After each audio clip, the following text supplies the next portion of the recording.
What is up, Super Fam and Bro Vengers alike? I am Sensei Finito, aka Vane Sensei, and welcome to Marvel Bros, where we discuss all things Marvel and everything pop culture. And today we are going to be diving deep into Andor. Whoa, yo! And today we are going to be checking out the new trailer for Andor season 2. I'm excited, and I hope you guys are too. Yo, I am really pumped to jump into this. It's looking, so far, it's so good. You know what I mean? It is looking really good. So we are about to dive into the latest Andor Season 2 trailer and see if we can figure out maybe what's going to be happening in Season 2, getting a little bit of our footing, and theorizing about what could come on next.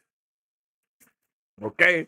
What could come out next? Okay, I'm ready. I'm ready to get into it. I'm ready to rock, roll, and get it all started. I hope you guys are excited. If you've already seen the Andor Season 2 trailer, let me know how you guys feeling about it in the comment section down below. Drop a 1 in the chat if you've seen the Andor Season 2 trailer. Drop a 2 in the chat if you have not seen it yet. And of course, let me know how you guys feel about it. Let me know how you're feeling about the trailer, how you're feeling about Season 2, because we're about to just kind of jump into it and get this trailer reaction going for it first and foremost, and then we'll kind of talk about it more after the fact. Okay, so like I said, we're just gonna check out the trailer.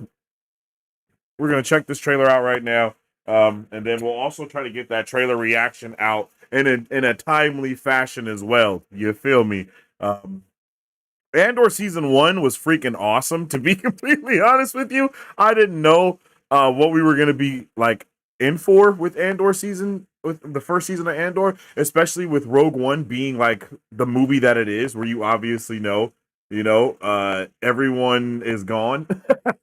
But I am really excited. I really enjoyed that first season. I think we all did here on the channel. It was very not I don't know if breathtaking is the word, but it was definitely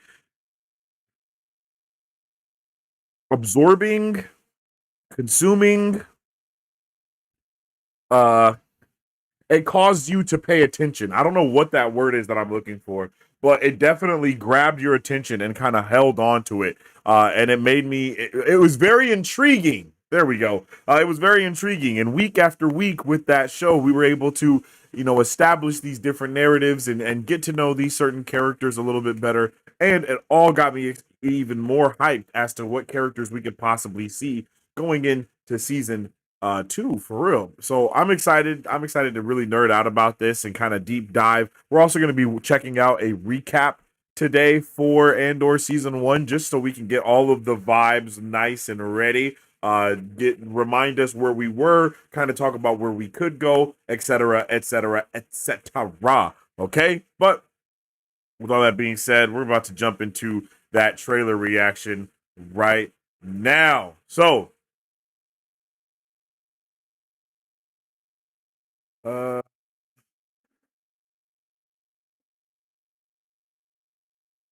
yeah, I think that's about it, yo. So let's see, where is over here.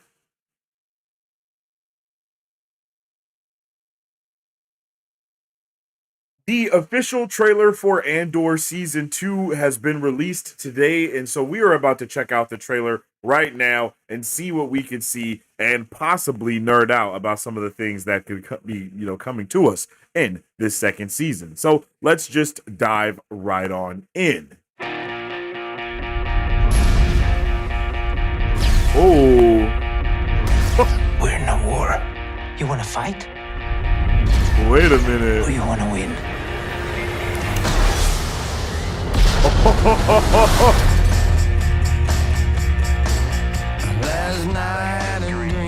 Oh, my guy Saw Gerrera is back. Interesting to use regular music? Am I tripping? Starts now.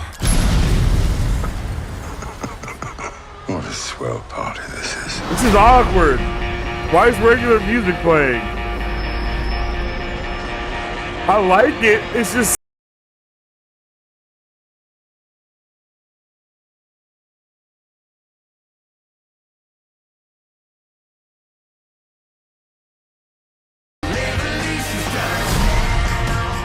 It looks really freaking good.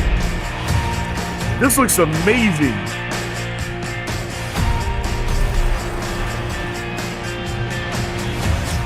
Oh, my guy Cyril. Yo. Is that Saw talking? You're here, you're right here, and you're ready to fight!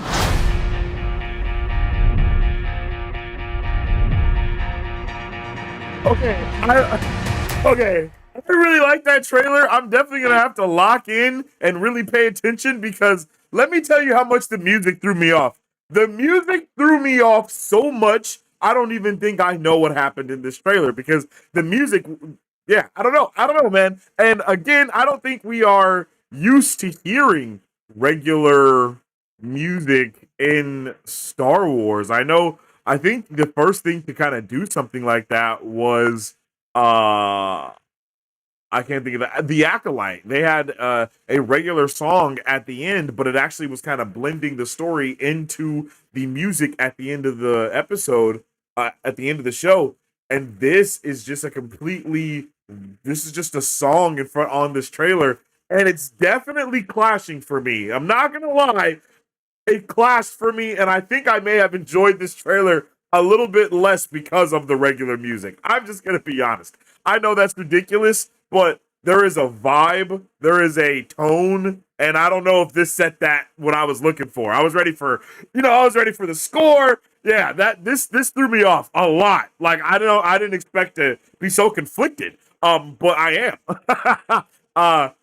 Please let's not do this anymore. That's going to be my first thing. Everything else about this looks incredible, though. This looks incredible. Looks like the acting has possibly even been stepped up a notch. The narrative and storytelling looks really good. I have been saying this for a very long time now, but, well, not a very long time because it hasn't been that long since it's been going on. But I do believe that writers' rooms have really now zoned in or honed in on the 6 to 10 or 6 to 12 act structure for that streaming services usually do. You know what I mean? It's really it's 6 to 12. Yeah, it's really 6 to 12 because some episodes be 9, some of them are 12, some 6. So that 6 to 12 act structure or episode structure that the streaming platforms have been doing as of late, it wasn't working at first because everyone was trying to make it feel more like a movie, more cinematic, but all of the things that we've been getting more recently as of late with more things to come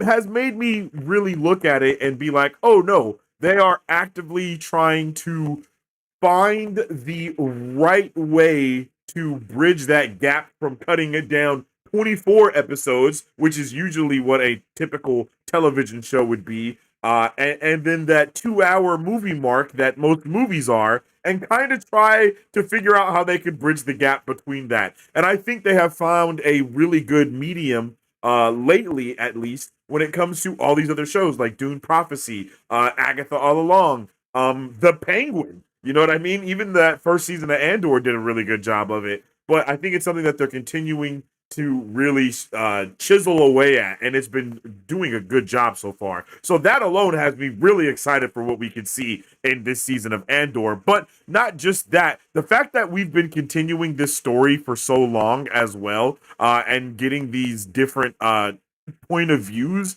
and whatnot, that also has me really excited for what we could see from this movie as well, or this show, excuse me, because we did get to see a lot more POVs than I was expecting to see, I believe. And I think even for most people that watched it, it was more POVs than they expected, right? And in a lot of ways, that is a very good thing. But, you know, I also have been very conflicted I know Star Wars fans are very conflicted when it comes to POV, because it's not always as explicitly said that this is a different POV or whatever. But as we've gone into this show specifically, I think they did a really good job of showing us Mon Mothma, showing us Lutheran. Is that his name? Luthen, I think that is his name. Luthen, showing us Luthen's point of view and making us be able to really feel the weight of what's going on for each person and what they're really fighting for. As Mon Mothma was really trying to walk on those eggshells within the political realm of things that's going on, while also trying to figure out how to be an effective mother to her daughter while she's also this senator or whatever, and seeing all of these gaps being bridged between these characters, especially with Luthen when we got that amazing monologue, like, and he's like, "Yo, you don't understand. Like, I have taken on the terms of my enemy, and now I don't even really know what's going on anymore, but I'm still fighting for something." Like, and just bringing all that stuff together and seeing all these characters continue to be powerful, to be strong, and to fight for something that they really believe in, like deeply within their core. I just enjoy it, and I'm hoping that we get to continue the political intrigue that there has been as well, because there's been a lot of it. There's been a lot of politics that have been going on with all of these different characters, and I want to know how those things are going to weave together, especially with my guy Cyril, who kind of saw a lot of these plot things moving on in the background, and no one actually believed him. And then until it was kind of too late, quote unquote, for the villain, we've been able to see again, storytelling is probably some of my favorite storytelling, and this did a good job of it, showing us Cyril and making us kind of feel bad for him as he lives with his mom and they're eating cereal and all these, you know what I mean? So many moving pieces that just came together to make this a fantastic show. And that is one of the biggest things that has me even more excited to jump in to season 2. So I want to know what you guys are really excited about. What are some of the big standouts for you? So make sure you drop all your thoughts,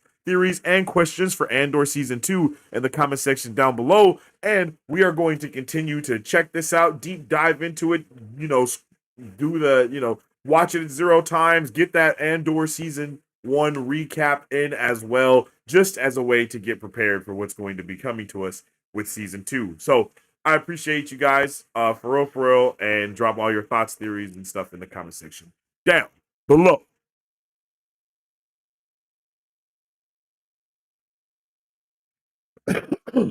Yo, I'm not gonna lie, that was fire. Okay, we're gonna have to check out this trailer again. Yo, what's up with it, Ghostly? How you doing? Welcome back. Yo, Chipotle, how you doing over there? Why did that mask just move? I don't know. I hope you're not talking about that mask, because if it moved, I'm up out of here. You know what I'm saying? I'm gone.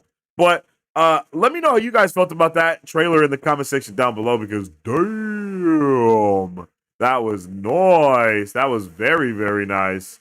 That was very, very, very nice. I know a lot of people were kind of torn with that first season of Andor because it kind of teetered on being very much Star Wars, and it also teetered on being very like Game of Thrones ish, So it's a lot, and I know it could be a lot, and very much like this trailer.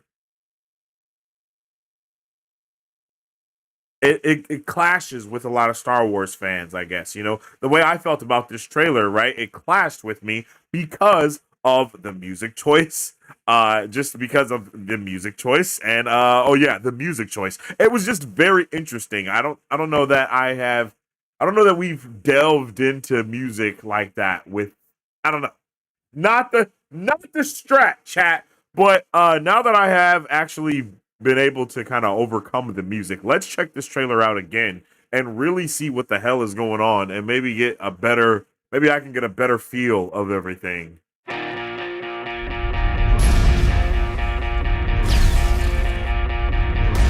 We're in a war. You want to fight? Or you want to win?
moment. You're here. You're right here, and you're ready to fight.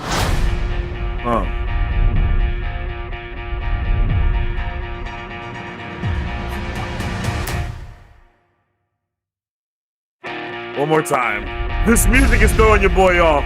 I need to finish The Mandalorian. I've been letting that show sit for the past 8 months. Hey, I really enjoy Mandalorian, Ghost. I'm not gonna lie. I enjoy Mandalorian a lot. Mandalorian was another show that we had checked out here on the channel pretty early in the pretty early days, and it was freaking fantastic. I think it has a perfect blend of that live action and animated feel of Star Wars, and it does the best job of blending those worlds together.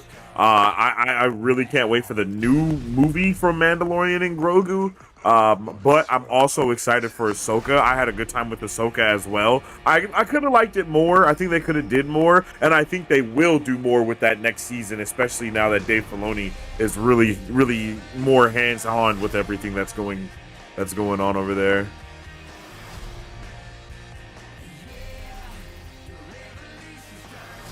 The music is throwing me off. Man, I can't handle it. I literally can't even pay attention to the trailer because the music is just throwing me so off. I don't think that's a good thing. The music does fit, Ghost. I hear you, but it doesn't. It fits narratively, but it doesn't fit world buildingly. You know,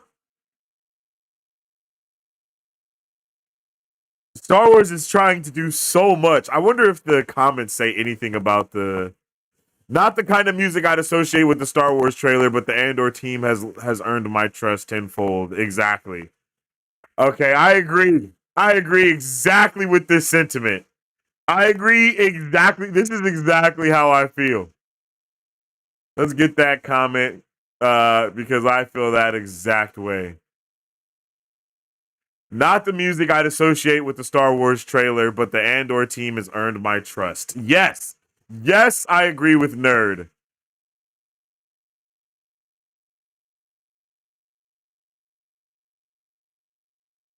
Yeah, okay, yeah. No one really gives a shit about the music except for me and Nerd. So I'm gonna calm down about it. I'm gonna relax. I'm not gonna spaz out. I'm not gonna spaz out about it. I've said my piece, I think. You know what I mean? I've said my piece. Like, my last thing I'll say, this is my last little tangent. Star Wars music it comes with a inherent vibe to it. The music that you choose always matters, right? Like, it matters for Star Wars a lot, in my opinion, as well. Like I said, The Acolyte was the only Star Wars project ever to have a regular type of song as the like within the show as the trailer as the credits ran, right? This trailer is, as far as I know, the first trailer to ever have just a regular song on it in the history of ever. Like, this has never happened with Star Wars before, ever. I'm pretty sure even if you go and watch the Andor season 1 trailer, it does not have the same like type of music. It doesn't have even the same type of vibe, if you ask me. So they definitely are trying to go for those general audiences, which is something that I understand, right? They want those general audiences to be like, oh, you know, it has that upbeat music. It feels like just a cool, you know, it feels fun. It has all those aspects of what you think of when you hear the name Star Wars, right? But it also is able to get that other audience that maybe wouldn't even pay attention to this trailer as much if it did have the canonical Star Wars music that there has been before. So I think this is also very much uh a gateway to Star Wars trying to get a hold of general audiences more, whether that be through television, whether it be through books, comics, animation, cartoons. You know, they want all of the audiences afoot. And I see why. I mean, Star Wars is big enough to do that, to have that, and it should have that. So these are some of the first steps, if you ask me, of them trying to really bring all of those things together and truly blend them in one way. Will it work? That's a completely different conversation. But this is what they are doing. Whether it works or not is something that we'll have to wait and see. But this is 100% what they have done. I appreciate that they're still kind of building the Death Star as well. And it's not like, all right, we're done. Like it's real. They are really doing a good job. One thing that I love about Star Wars, even though a lot of people hate it, is they hold their canon as a Bible. Like there is a lore master that covers all of the canonicity of Star Wars in order to make sure that things are making sense. All of that. So it's dope to see them building the Death Star in the background. We already know what that Death Star is going to do, but they still were able to make us care and not even be certain on if it was the Death Star that they were building or pieces for the Death Star or whatever. So they've been able to for people who know about Star Wars, it's like, oh, this is how that happened. For people who don't know about Star Wars, they're like, oh shit, what are they doing? And like I said earlier, they are able to capture all of those audiences in an interesting way. So, like I said, I'm not gonna try to dwell on the Star Wars. I'm not gonna try to dwell on the music of it too much, even though it does bother me that it does bother me. I'm not saying it doesn't bother me. I'm just not going to let it affect um how hyped I am because I'm still hyped, and I had no idea that this comes out in April. So that means Daredevil and this will be watching them at the same time. Uh, uh, like that's hype right there.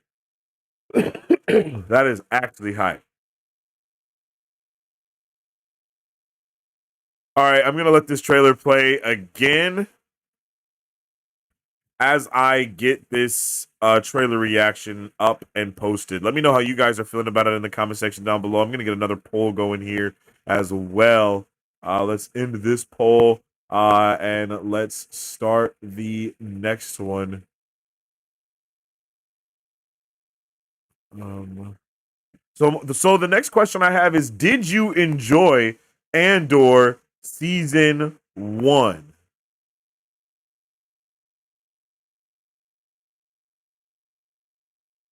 Let me get a 1 in the chat if you enjoyed Andor season 1. Let me get a 2 in the chat if you did not enjoy Andor season 1. I'm trying to get a little bit of a feel on how everyone's doing, what's everyone thinking, and all those different things.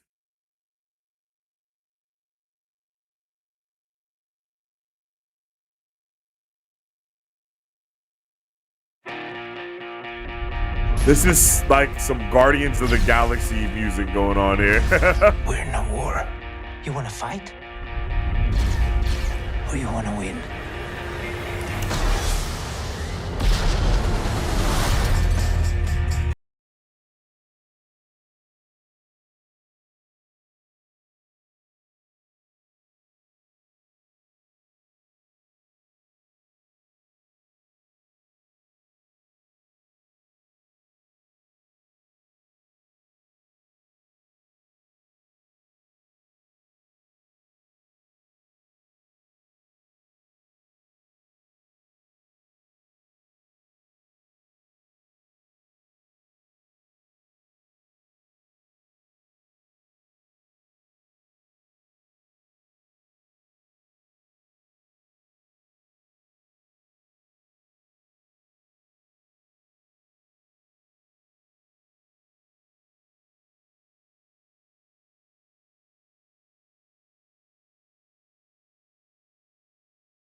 this moment.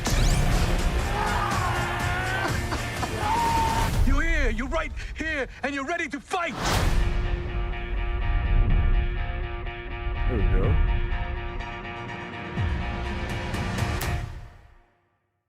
Yeah. Okay. Ew. Make Knights of the Old Republic We're no movies, shows already. I think that is what's on board as well, though. I'm pretty sure someone's movie is actually going to be in that era because they do not want the restraints of the Skywalker saga on them. I can't remember the person's name, but they're working on I think right now there are, if I'm not mistaken, I might be mistaken, but there is a post Skywalker trilogy in the works, and there is a pre Skywalker trilogy in the works. I can't remember the eras in my head right now. I'm sorry about that. Let me see. Star Wars, is it Timeline? Is that what it's called? No, it's not this timeline. Is it like Star Wars era? Star Wars eras. Here we go. Yeah.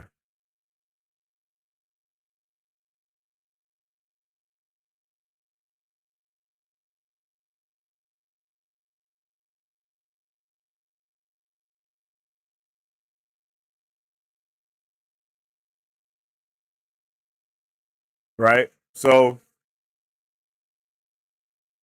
there are Star Wars eras. Let's open this image in a new tab as well. Boom. So these are the different Star Wars eras that there are. And the Skywalker saga specifically takes place in the fall of the Jedi all the way to the rise of the First Order. Yeah. So all of this, the fall of the Jedi, the reign of the Empire, the Age of Rebellion, the New Republic, and the rise of the First Order all take place within the Star Wars Skywalker saga. But the Old Republic, which is what Raven is talking about, the Old Republic is possibly going to have its own trilogy be created, and it's going to probably be pretty dope. I'm not gonna lie, it's probably gonna be pretty dope, especially because that's a completely different era of Star Wars. You don't have to worry about the Skywalker saga. This is like at the height of everybody being who the hell they was. You know what I'm saying? Like they was throwing hands and lightsabers, bro. Like, yeah, that shit was cool. That shit's gonna be crazy for sure. So I'm excited for that. I'm excited for the Old Republic era. I'm pretty pumped for the Old Republic era of stuff. Knights of the Old Republic is dope as shit. I think they have a lot of pretty awesome, things going on there as well.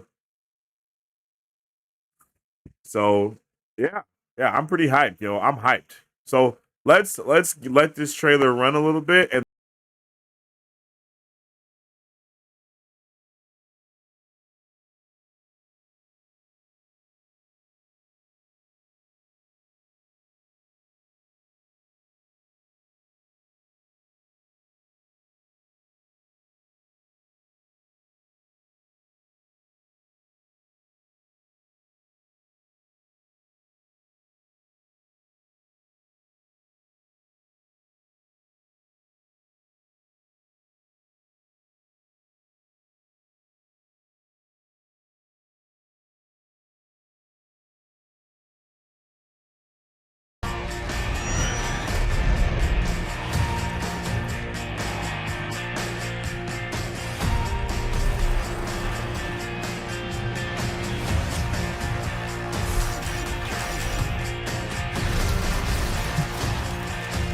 Remember this moment.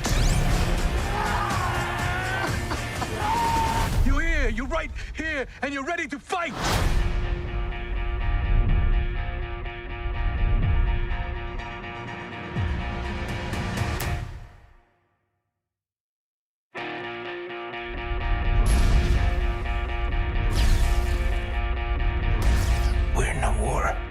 wanna fight? Or you wanna win?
Remember this moment. You're here, you're right here, and you're ready to fight.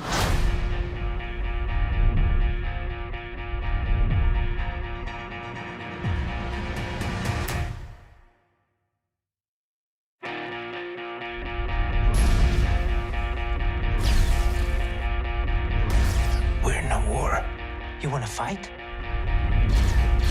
Or you wanna win?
Remember this moment. You're here, you're right here, and you're ready to fight.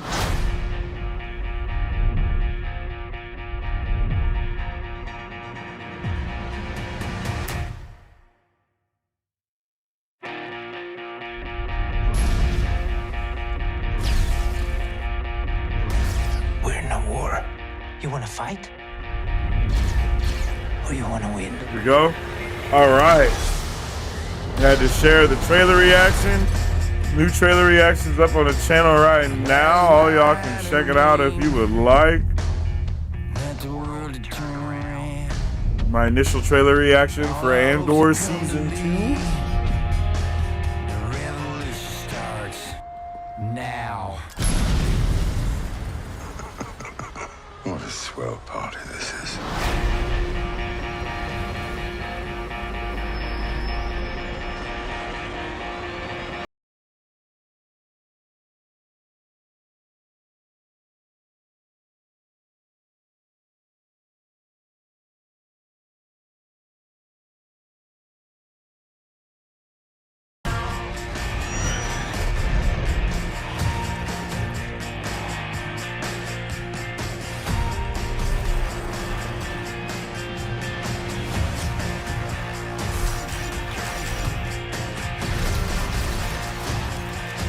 Remember this moment. You're here, you're right here, and you're ready to fight.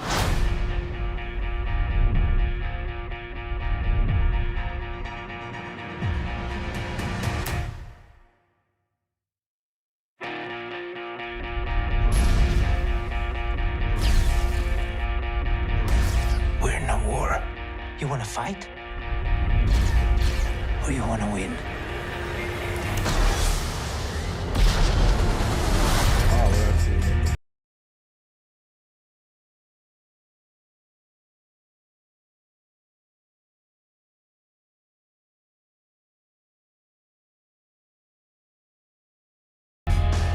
The revolution starts now. Damn, so I went a little too What a high. swell party this is.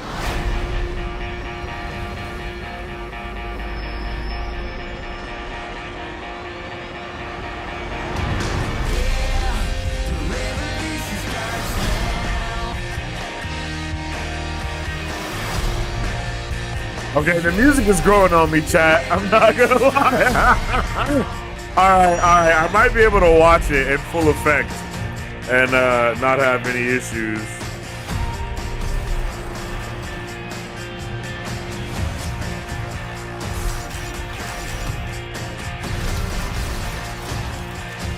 Remember this moment. Remember this moment! You're here, you're right here, and you're ready to fight. Oh yeah. Alright, let's watch it one more time. I'm gonna watch it one more time, and then we're gonna check out the Andor Season 1 recap.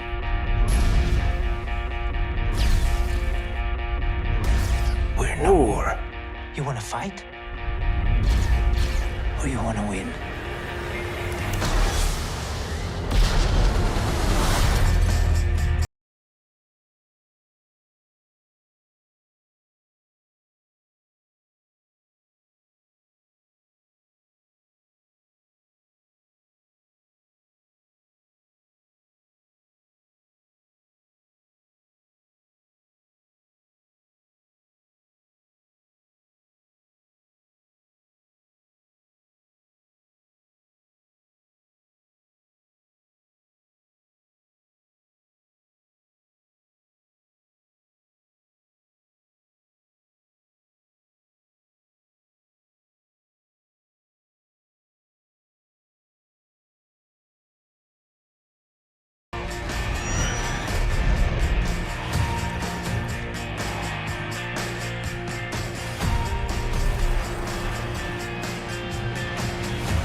Remember this moment.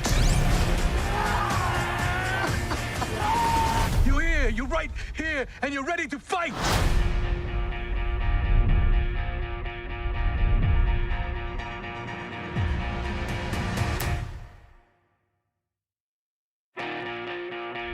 Okay.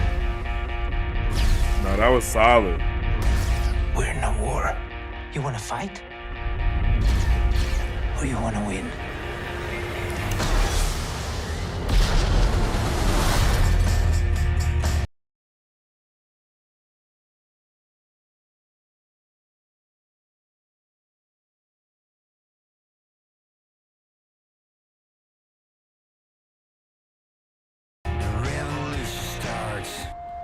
now. What a swell party this is.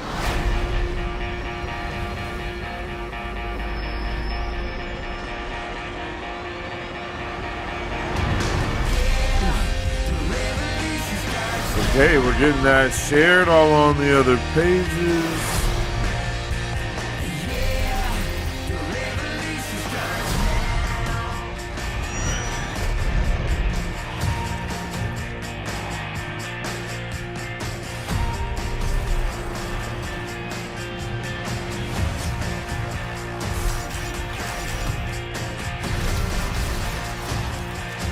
Remember this moment. You're here, you're right here, and you're ready to fight.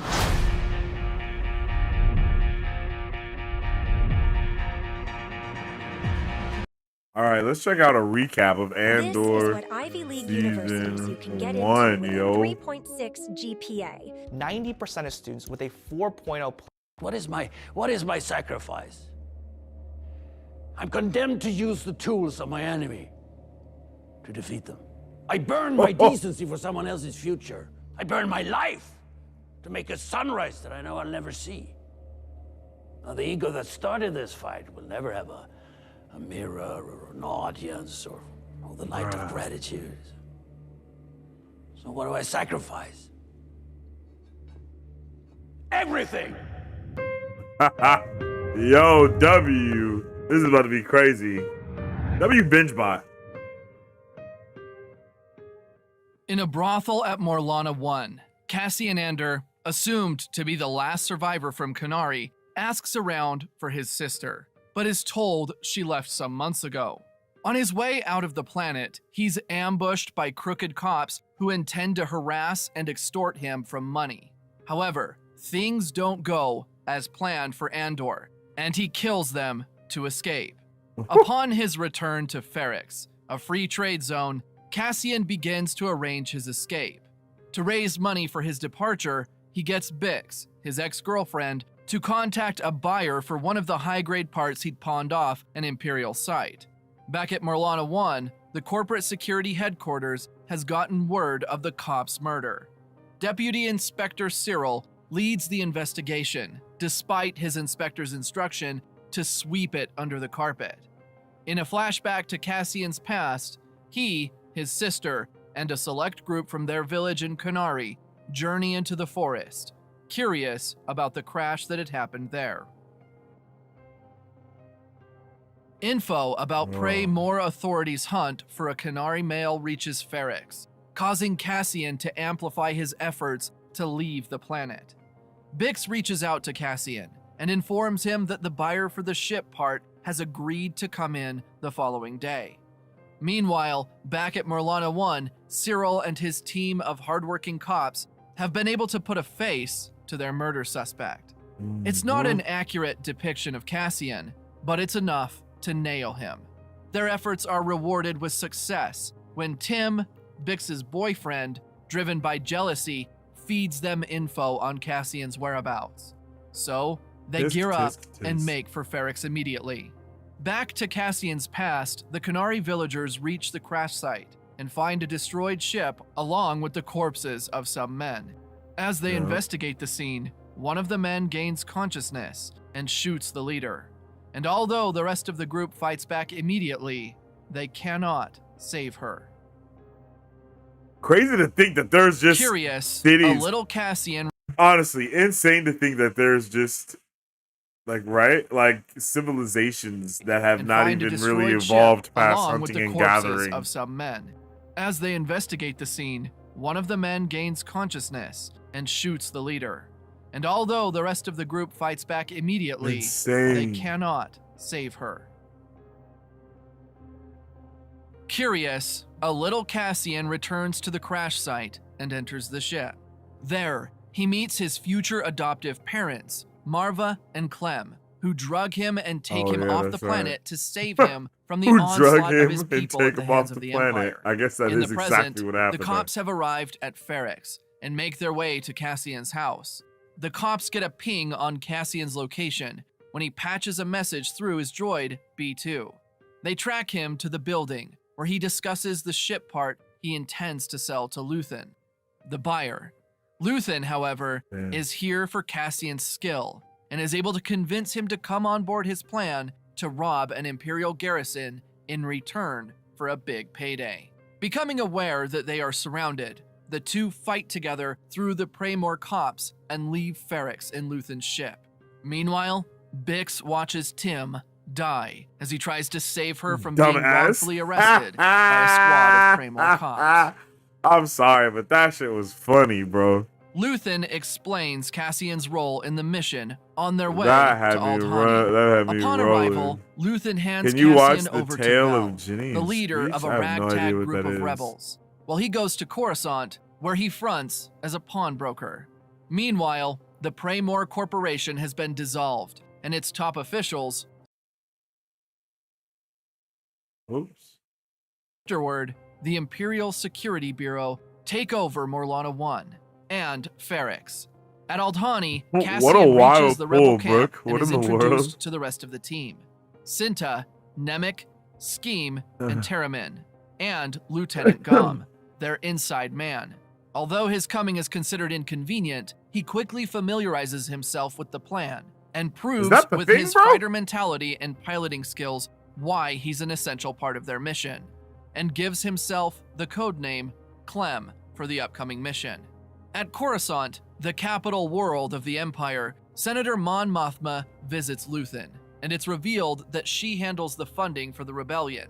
She informs Luthen about her problem moving money because she's being closely monitored. When Luthen Yeah. insists on the importance of her money, she decides to seek help from a friend to transfer the money without a trace. Cyril returns home to a mother who's not excited by his recent downfall. However, she starts trying to put him on track almost Didn't she immediately. slap him then hug him? After adept preparations, Clem and the rest of the team set out for the garrison on the D-Day. However, Skeen, who's been suspicious of him, forces him to tell everyone he was hired. Vel gets the group to keep their emotions down and focus on the mission. Then, Vel and Cinta withdraw from the group to execute their part of the plan, while the rest of the guys march toward the Yo. garrison. Meanwhile, Luthen's nervous about the heist, while Mon Mothma's husband reveals his suspicion about his wife's numerous charity projects. Cassian, Skeen, Terramin, and Nemec infiltrate the garrison with the aid of Lieutenant Gorn, while Cinta and Vel block the comms in the garrison, leaving the Aldhani channel open for themselves. Inside, they keep the Commandant and his family hostage and use them as leverage to get the credits intended for the Empire's payroll onto the ship. Things get complicated quickly when one of the soldiers stumbles upon the Aldhani channel and catches up with the ongoing theft. A shootout ensues, leaving Terramin and Gom dead and wounding Nemec, whose calibrations That lead shit them was safely out of the crazy. garrison, exploiting a cosmic event called the Eye. While they wait for Nemec to get treated by a doctor, Skeen tries to convince Cassian to double-cross Vel and Luthen and split the money among themselves. In retaliation, Cassian kills him, hands Luthen's down payment to Vel, and leaves with his cut of the money, but not before getting Nemec's manifesto, which was his dying wish for Cassian. Damn. In retaliation for the attack on the garrison, the Empire cracks down hard on the people by implementing impossible rules and policies. Mon Mothma, an ardent speaker in the Senate against the Empire's harsh policies, goes to see Luthen and confronts him about his reckless action at Aldhani. However, Luthen lets her know that the Empire's reaction is all according to plan, since he wants them to react harshly and slowly spark a rebellion by the people. After that, Mon Mothma asks an old friend and banker, Tay, for help raising some money. Meanwhile, Clea, Luthen's assistant, meets up with Vel covertly and asks her to kill Cassian, as his non-commitment to the cause makes him a loose end. Straight from the events of Aldhani, Cassian lands in Ferrix and tries to convince his mother to leave with him, but she turns his He was offer not down, going, unable yo. to hang around any longer. OG was Cassian not leaves having it. for Neamos. with the promise to return. There, he assumes the name Keith Gergo, but trouble doesn't lie too far behind as he gets arrested randomly and wrongfully and sentenced to 6 years in prison.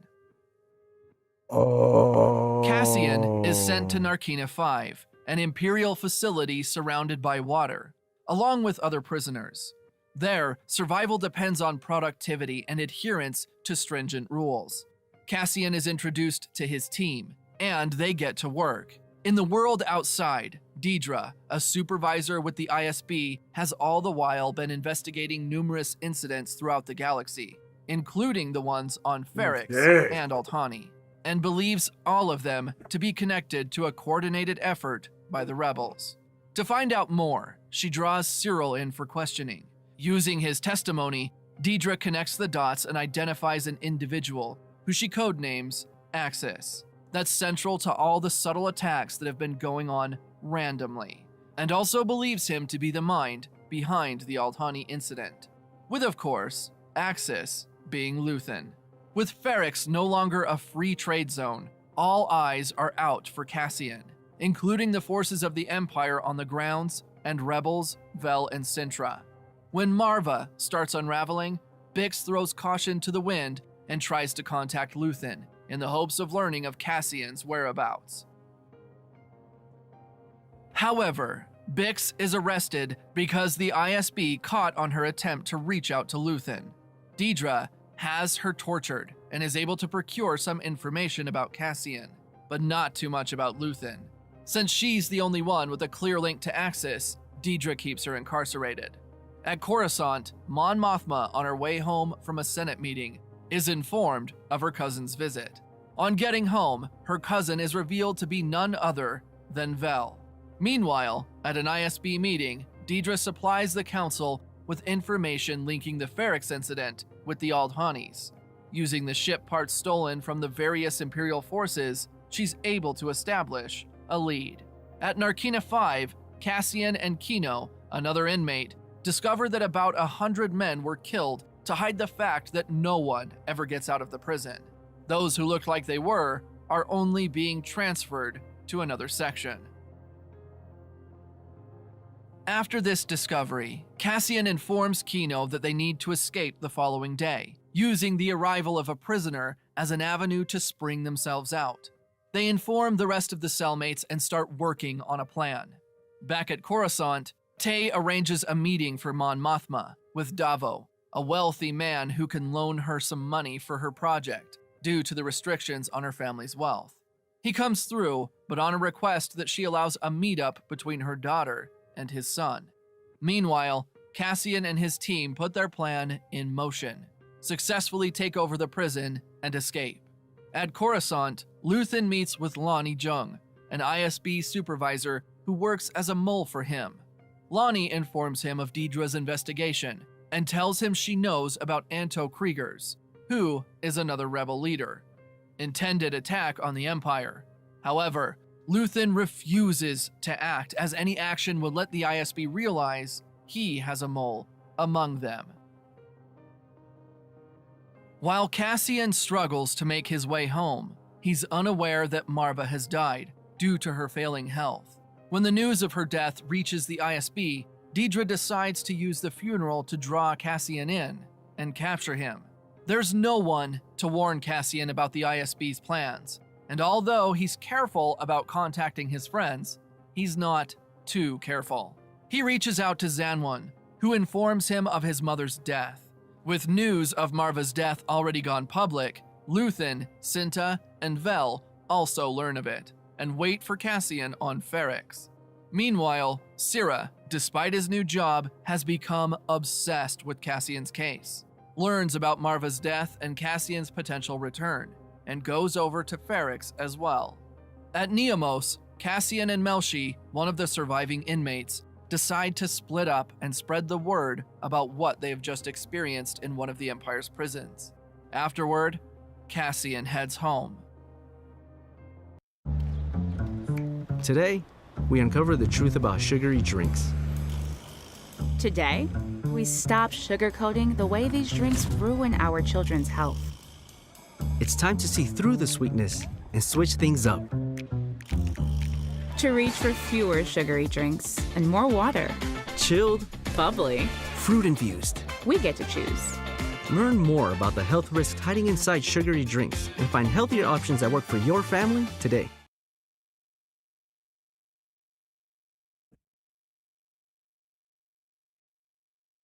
Are you really the last person to find out about the skip ads forever button? This is Pi, and if it sounds familiar to you, it's probably because On the day of Marva's funeral, everyone intending to capture Cassian is at Ferrix, and they're vigilant as they prepare to apprehend him. Zanwin tells Brasa that Cassian called and that he told him about Marva's death. Having arrived the night before, Cassian goes in search of Bix and discovers that she's been taken hostage by the ISB and remanded in the hotel. After meeting with Brasso the following day, Cassian goes after Bix, intending to rescue her. Although the ISB, Luthen, and Velen Sintra aren't aware of Cassian's presence in Ferrix yet, they're keeping tight surveillance on his buddies and waiting for cues that may alert them to his whereabouts. Meanwhile, on Coruscant, Senator Mon Mothma finally agrees to Davos' proposal and orchestrates a meeting between her daughter and his son. When the funeral begins, B2 assumes center stage and plays a holographic message from Marva. She informs the people of how low they've fallen and encourages them to fight against the Empire's oppression. The funeral quickly turns into a fight when the ISB's commanding officer flips B2 over. While the fight rages on, Cassian successfully infiltrates the hotel and rescues Bix.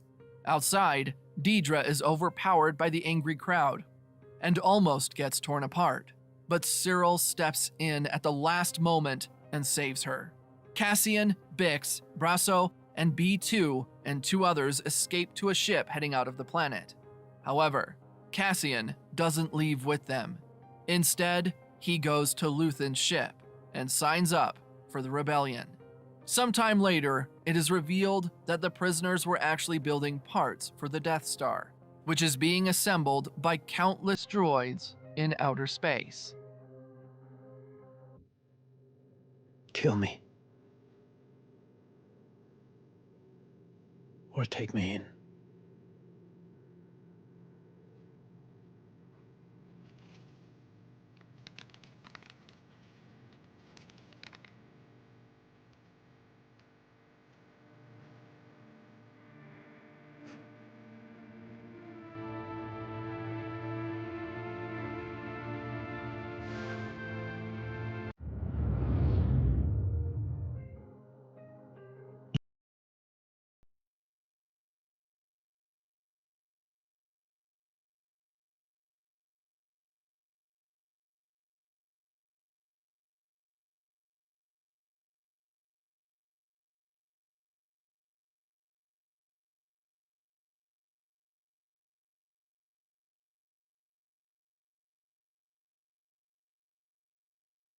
We were told that Andor would be largely free of fan service. I would say that's an inaccurate statement. There were plenty of Easter eggs and references to enjoy throughout the series. They were certainly not the focus, but I found over 130 fun connections in Season 1, and that's what we're going to run through today.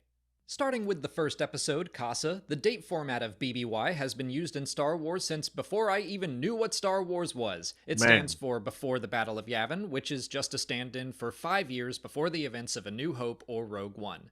The holographic dancer is an as-of-yet unnamed species, but it's one we've seen before in The Last Jedi and in Solo, a Star Wars story. A sleeping lugabeast can be seen on the side of the road in Ferrix. One of those creatures first appeared on Jakku as Tito's ride in The Force Awakens. The Corellian hounds that run by B2 Emo first appeared in the opening scenes of Solo, a Star Wars story. Rudown, the yellow-armed Abednado that first appeared on Jakku in The Force Awakens, can be seen wandering the streets of Ferrix. I guess he is just a career scrapper. Morlana 1 is said to be in the free trade sector. That's new to Star Wars, but the Preox Morlana Corporation and their security force are very similar to the corporate sector of space and their own security forces from the Han Solo adventures written way back in 1979.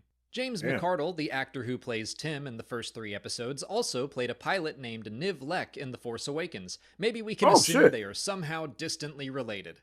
Tim asks Bix if they'll be bidding on the Wobani run. Wobani was first created for Rogue One as an Imperial labor camp where Jyn Erso was liberated by K2SO and other rebels.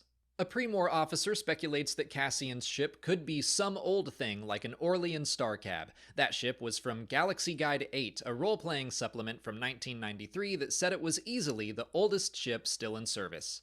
The alien Vetch is a Eurodel, a species first seen in The Force Awakens. That character, Bully Prindle, was played by Ian White, who also plays Vetch in Andor. Bix tells Salmon Pack she's looking for a bending mesh tech filter as a code to get to a secret comm unit. Bending was a small shipbuilding corporation first named in the reference book Inside the Worlds of Star Wars Episode 1. The blue noodles seen eaten by a Pre-Mor employee are Glow Blue Noodles, a dish made famous by Gourmanda from the Star Wars Holiday Special. You can make it yourself in the Black Spire Outpost cookbook. Zorby's ship lot on Ferrix has a lot of familiar ships. A Y-Wing is parked right up front. There's a WTK-85A transport, which is the same ship as the Bestoon Legacy from The Force Awakens and The Rise of Skywalker. We've got a Lancer-class pursuit craft, which was designed for the Clone Wars, but first appeared on screen in Star Wars Rebels. The wider shot reveals a VCX-100, the same model of ship as the Ghost, also from Star Wars Rebels, and more of course, but those are the ones that I recognize. In Episode 2, that would be me, the abandoned mining equipment on Kenari is similar to Imperial equipment that can be found on Kashyyyk in the video game Star Wars Jedi Fallen Order. Steelpeckers can be seen on some of the ships at Zorby's lot in the evening. Marva says that she always told people Cassian's homeworld was Fest. That was his original backstory in the Rogue One visual guide, and it's a great nod to the reference book despite the detail being changed for the series. The yellow and black checkered pattern on Andor's ship is reminiscent of Biggs Darklighter's helmet in A New Hope, and I am choosing to believe that was absolutely on purpose. Tony Gilroy, you have good taste. The Imperial box Cassian wants to sell, the NS9 Starpath unit, is likely a reference to the Starpath navigation system that was installed in the Star Destroyer The Errant Venture in the novel I, Jedi. Luthen Rail's ship is from Fondor, a shipbuilding planet first mentioned way back in the 1979 novel Han Solo at Star's End. It was more prominently featured in the story campaign for Star Wars Battlefront 2 in 2017. The droid mod is voiced by David W. Collins, a sound designer for Lucasfilm who also voiced Proxy in The Force Unleashed. And he's a great guy that runs a podcast called The Soundtrack Show that I will never not plug whenever he comes up. Bix asks Tim for some caf in the morning. That's been the term for Star Wars' version of coffee for a long time, but I believe this is its first on-screen depiction or mention. Cassian has a little bantha toy on a table in his room. Of course, those creatures were first seen as mounts for Tusken Raiders in A New Hope. The dead and dying officers of the crashed ship in the flashbacks all that shit was crazy. Although the official Star Wars episode guide says the flashbacks take place before the Clone Wars and that the insignia will eventually be adopted by the Confederacy of Independent Systems. Brannick, the alien dispatcher, is played by Kieran Shaw. He has appeared in Return of the Jedi, The Force Awakens, Rogue One, The Last Jedi, Solo, The Rise of Skywalker, Raiders of the Lost Ark, and the Lord of the Rings films. It's said that Kenari was abandoned after an Imperial mining disaster. That's the same excuse given for the destruction of Jedha City in Rogue One. I guess it's the go-to Imperial line for, oops, we destroyed it. A couple Aki from Pisana can be seen riding the transport on Ferrix along with Luthen. Two OICTs, basically walking cranes, can be seen in the background of the salvage fields on Ferrix in the final shot of the episode. Moving on to Episode 3, Reckoning, the flying hauler in the opening shot can be seen on another scrapyard planet, Bracca, home of the Scrappers Guild in Star Wars Jedi Fallen Order. The Pre-Mor mobile tack pods take design elements from Clone Wars-era LAATs and from Imperial shuttles with their folding wings. The interior shot of the Corpos riding down to Ferrix is similar to First Order stormtroopers on their way to attack Jakku in The Force Awakens. Marva and Clem Andor's breathing masks look like the same kind used by Han, Leia, and Chewie when they exit the Millennium Falcon in The Empire Strikes Back. Cassian's blaster pistol is an MW-20 Briar pistol, modeled after the K-16 Briar pistol from Star Wars Battlefront, which itself was inspired by Kyle Katarn's Briar pistol in the Dark Forces games. The official Star Wars episode guide said Cassian's version had enough new design elements that it warranted a new model number. The little aliens Karn nearly shoots are called Dwoonie. They first appeared in Solo: A Star Wars Story on Kessel. You can hear Mosk yelling for Bacta after the speeder explodes and injures or kills some of the Corpos. Bacta is, of course, the healing substance of Star Wars, first seen in The Empire Strikes Back. Hi, I'm JT and I made Result Hunter, the search engine for conservatives. Let me just tell you what it does. First of all, big tech right now is run by a bunch of elitist people who all happen to vote the same way and who all happen to live in huge cities on the West Coast. And so Result Hunter takes those elitist values and elitist sources and kind of pushes them down a little bit in the search engine. Meanwhile, it takes those sources of truth that we believe have been deranked a little bit by Google, and it pushes those up a bit. And the main thing that you'll gain from using the search engine is that your ad revenue that you... In episode 4, Aldani, Cassian lists off Luthen's potential identity as being Alliance, SEP, Guerrilla, or Partisan Front. SEP refers to the Separatists, or Confederacy of Independent Systems, from the Clone Wars. SEP was a nickname used mostly by clone troopers. Partisan Front might refer to Saw Gerrera and his group as first seen in Rogue One, but later episodes leave that up for debate. Cassian mentions fighting on Mimban when he was 16 years old. That was the same planet where we saw Han Solo fighting with the Empire in Solo: A Star Wars Story. The Imperial Security Bureau is a fairly well-known organization, but if you've only ever watched live-action Star Wars stories, you might be unfamiliar. They have technically been around since A New Hope, but their role as loyalty officers was fleshed out in reference books and role-playing source books. One of the ISB agents mentions detention rates increasing in the Ryloth sector. Ryloth was the homeworld of the Twi'lek species. They had a reputation as rebels thanks to freedom fighters like Cham Syndulla, who was introduced in the Clone Wars. In the book Lords of the Sith, he led an assassination attempt on Darth Vader and Emperor Palpatine himself, which takes place about 9 years before this series. Another agent is asked about Arvala 6. It's likely in the same system as Arvala 7, the planet where Din Djarin first met Kuiil, IG-11, and Grogu in the premiere episode of The Mandalorian. Yet another agent requests protection for increased construction shipments in the Abrion sector headed for Scarif. That's, of course, where the Death Star was completed and where its plans were held in the Citadel Tower. Its construction began at the planet Geonosis and was moved to Scarif sometime later for added security. Luthen gives Cassian a blue kyber crystal he calls a Kuwati Signet, which was made to celebrate the uprising against Rakatan invaders. The Rakata were a species from the Legends game Knights of the Old Republic. They were ancient conquerors who created the Infinite Empire until they were hit by a mysterious plague and driven back to their homeworld. Kuwat was a shipbuilding planet known for constructing Imperial Star Destroyers and walkers. We get another reference to Saw Gerrera when Skeen tells Nemik that partisans would put his head on a pike if he fell asleep on watch. I would say that lines up with Saw's brutality as seen in the book Rebel Rising.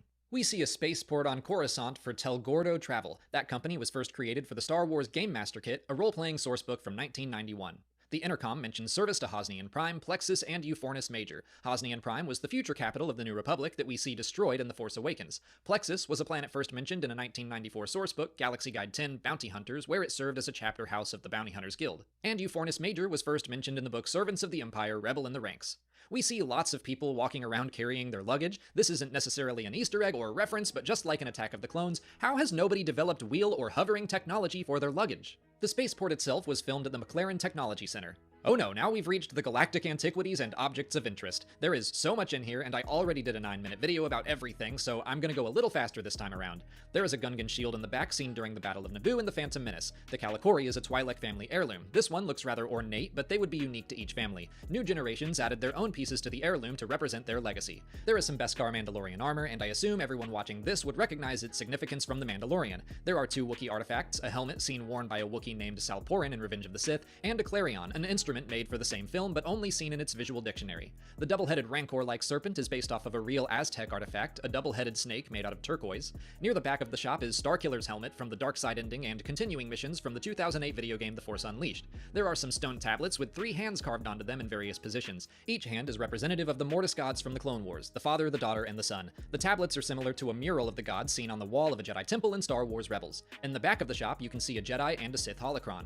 Right next to them are the Sankara stones from Indiana Jones and the Temple of Doom. Luthen has a few items in carbonite. One of them appears to be Indiana Jones's whip, and right behind that is the golden fertility idol from the start of Raiders of the Lost Ark. Star Wars and Indiana Jones have a long history of referencing one another, so I love these inclusions. Later in the series, we can see a Jedi Temple Guard mask. Those specialized Jedi were first introduced in the Clone Wars Season 5 and appeared again in Star Wars Rebels. The Grand Inquisitor from the Obi-Wan Kenobi series, he used to be a Jedi Temple Guard.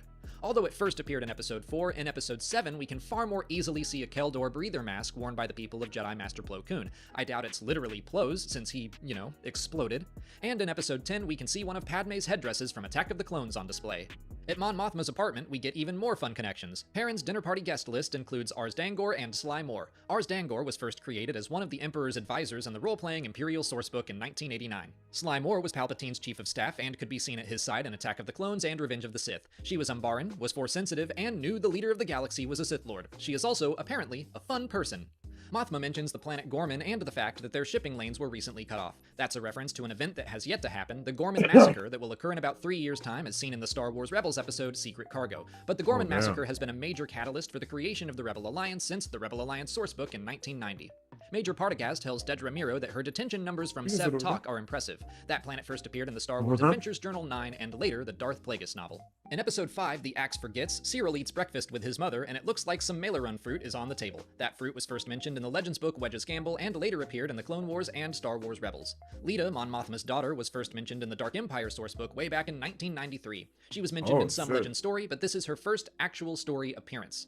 Captain Tigo asks to be given the title Prefect. That Imperial title has been used since 1989 and the Galaxy Guide role-playing sourcebook. Prefects served as Imperial liaisons to planetary settlements. The way the TIE fighter buzzes the camp is similar to a passage in the novel Lost Stars by Claudia Gray. On the planet Karev Doi, an Imperial pilot named Thane was tasked with taking out his TIE fighter every day and flying low over areas that needed a reminder of the Empire's power and reach. At the Imperial base, Lieutenant Gorn catches Corporal Kimsey taking a smoke break. That could be a death stick, like Obi-Wan was offered in Attack of the Clones, but it could also be a cigar or straight-up cigarette, both of which have appeared in Star Wars before. Dedra's aide mentions several planets that saw Imperial equipment go missing, including Kessel, Fondor, and Jakku. Fondor I've already covered, Jakku is of course where we first meet Rey in The Force Awakens, and there was an Imperial presence there during the Galactic Civil War. Kessel was in Solo: A Star Wars Story, and it's possible the robbery they're speaking of now could have simply been Han and his coaxium heist. Cyril has a couple clone trooper action figures or statues of some kind in his childhood room. In episode 6, The Eye, the Imperial pillbox on Aldhani is based on turret illustrations by Ralph McQuarrie created for Hoth in The Empire Strikes Back. The rifles used by the Imperials on Aldhani were designed to be a step between the E-10 blaster rifles of Solo: A Star Wars Story and E-11 rifles wielded by stormtroopers in the original Star Wars. This episode gives us our first ever live-action look at the Imperial Senate. It is notably different from when we last saw the room in Revenge of the Sith. The woman in Luthen's shop looks at some jewelry from Deveron. That planet was home to the Deveronian species, first seen in the Cantina in A New Hope. A Jedi temple used to be there as well, and was seen overrun in the Clone Wars episode Monster. In the episode Announcement, Colonel Wolf Ularen of the Imperial Security Bureau makes his first live-action appearance since 1977, back when he was just an unnamed extra on the Death Star. He got an expanded role in the Clone Wars and Star Wars Rebels, and of course books and comics over the years as well. The design of the Imperial Bureau of Standards is reminiscent of a crazy the way everything is woven together. Just a lot of cubicles full of pencil pushers. The Bureau also reminded me of some revelations in the novel Victory's Price by Alexander Freed that showed us a massive database in the lowest levels of Coruscant that kept a list of every Imperial employee and how even their administrative jobs made them complicit in war crimes. As Clea exits Coruscant Transit, you can see some Arabesh that reads, "Please mind the gap as doors are closing." As she passes stormtroopers, one of them calls out the string of characters LUH-341. That's a reference to a character from George Lucas's first feature film, THX-1138. In the halls, more Arabesh advertises tasty pizzos. StarWars.com describes pizzos as a form of legal pep pill or stimulant. Maybe they're the same type of pill seen taken by Dedra Meero in episode 5.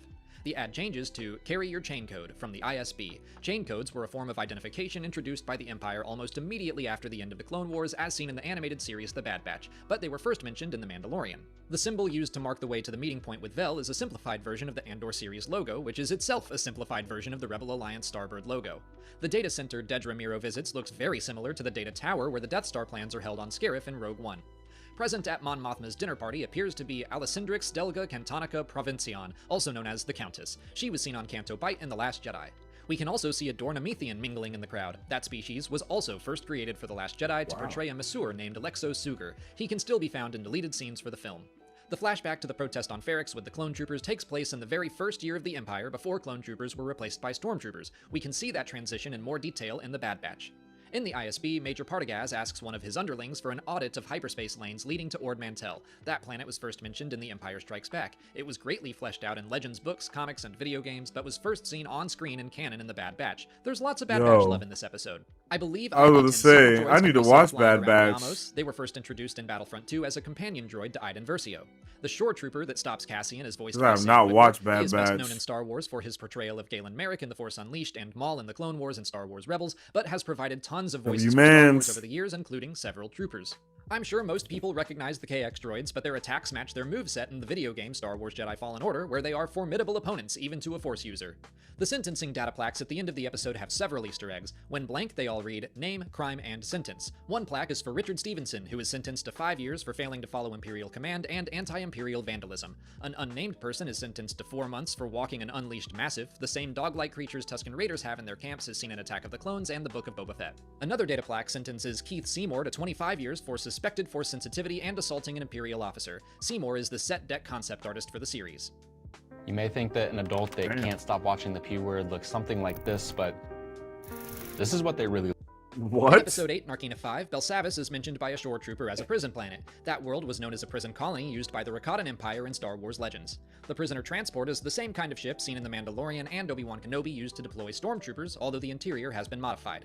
The design of the prison facilities resemble Imperial refueling stations like the Colossus from Star Wars Resistance or Skystrike Academy from Star Wars Rebels. It's possible they were actually spaceworthy but have been installed on Narkina 5. The floors of the prison are said to be made of tungstoid, which was a metal used to make blast doors in the book Fate of the Jedi: Abyss. The Imperial guards are wielding DH-17 blaster pistols, which were the very first blaster ever seen in Star Wars. They're used by the rebels in the opening shootout of A New Hope. The prison full of men in white jumpers is very similar to the look of George Lucas's first feature film that I mentioned earlier, THX 1138, which depicts industrial workers wearing basically the same outfit. The 7 men working at 7 tables and 7 rooms on 7 floors of 7 individual prisons is likely a reference to THX 1138's budget, which was $77,777.77. Whatever the prisoners are building resembles the Separatist logo, especially as it's being wheeled through the door. I don't know if that was on purpose or not, but with how meticulous the rest of this series is, I think it might be. Rue Scott Melshi is introduced as one of the inmates at Cassian's table. He eventually becomes one of the rebel fighters that travels with Jyn and Cassian to Scarif in Rogue One. An Abednego can be seen at Mon Mothma's party, a species introduced in The Force Awakens. Mon Mothma becoming a senator as a teenager was first established in Star Wars Legends, according to the Empire at War official game guide. On Ferrix, you can see a CPH patrol speeder bike parked outside of the hotel. That vehicle was first seen in Solo: A Star Wars Story on Corellia.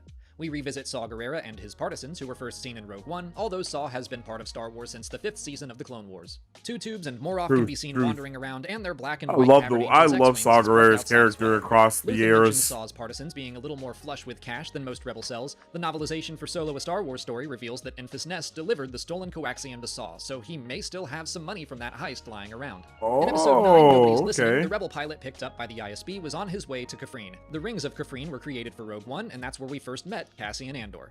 In Episode 10, One Way Out, Anto Krieger's dead rebel pilot was said to be found adrift in a GPE 7000. GPE stands for Galactic Power Engineering, and they manufactured several ships in Star Wars Legends. The closest one to the 7000 would be the GPE 7300. In Episode 11, Daughter of Ferrix, a TIE Reaper can be seen the lore is insanity. That ship was first created for Rogue One to serve as a transport. It was also included in Star Wars Squadrons as a support ship. Cassian and Melshi wind up getting off of Narkina 5 thanks to a how the hell else do you get a universe this big without sacrificing a few things here and there? And they had to fly the garbage instead. At least one of the aliens is a Corellian, a species first seen as a member of Saw Gerrera's partisans in Rogue One. We saw these in previous episodes, but this time we get a close-up of the security cameras in Bix's cell. They match the cameras in the detention center of the Death Star in A New Hope. The alien sleeping in Cassian's old hotel room on Niamos is a Blutopian. That species was first seen in Rogue One as Jyn's cellmate. Blutopian. The Arrestor Cantwell-class cruiser is based on concept art for A New Hope. It was a possible design for a Star Destroyer. It was recycled for Solo: A Star Wars Story, where it briefly appears in the final cut and more prominently in a deleted scene. It's named for Colin Cantwell, who created the design. In Zan's office, you can see the schematics of several ships on screens. The top right is a Shiathapede-class transport shuttle first seen as a Nemoidian transport in The Phantom Menace.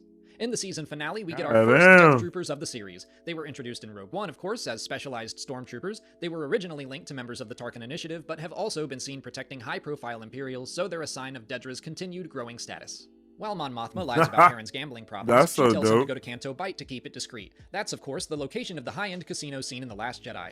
And at the end, there's this big, round space station. That's called the Murder Ball. It'll be important later. Obviously, everyone knows what the Death Star is. That's not an Easter egg, but also there was barely anything in the finale, so yeah, I guess I'll mention the Death Star. But that's everything I caught in Star Wars Andor Season... Season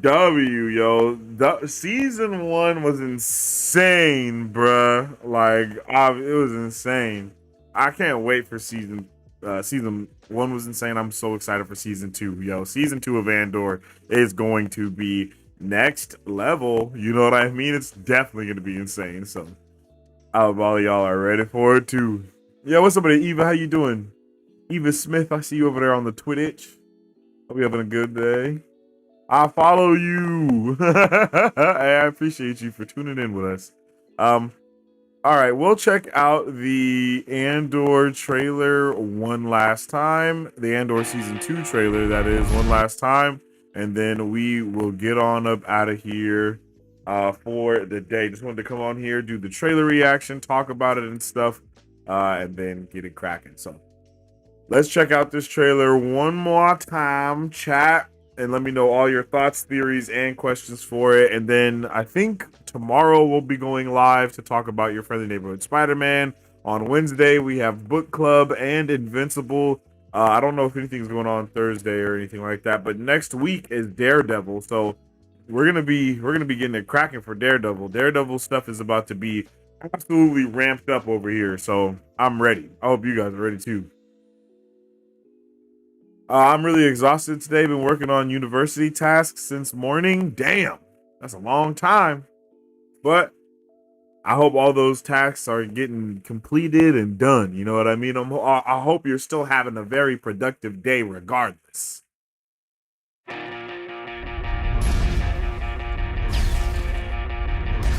in a war. You want to fight? Still sped up. I was like, what's going on here? There we go.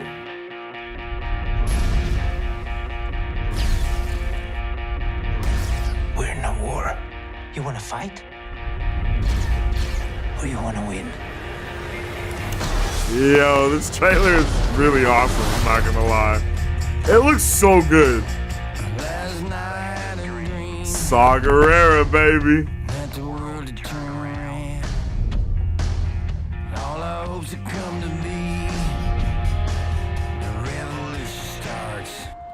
Now. What a swell party this is.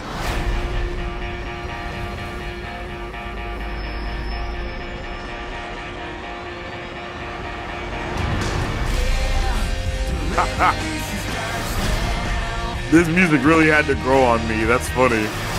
It actually works so well. Are there little spaceships flying around the letters? There are little things flying around the letters. Okay.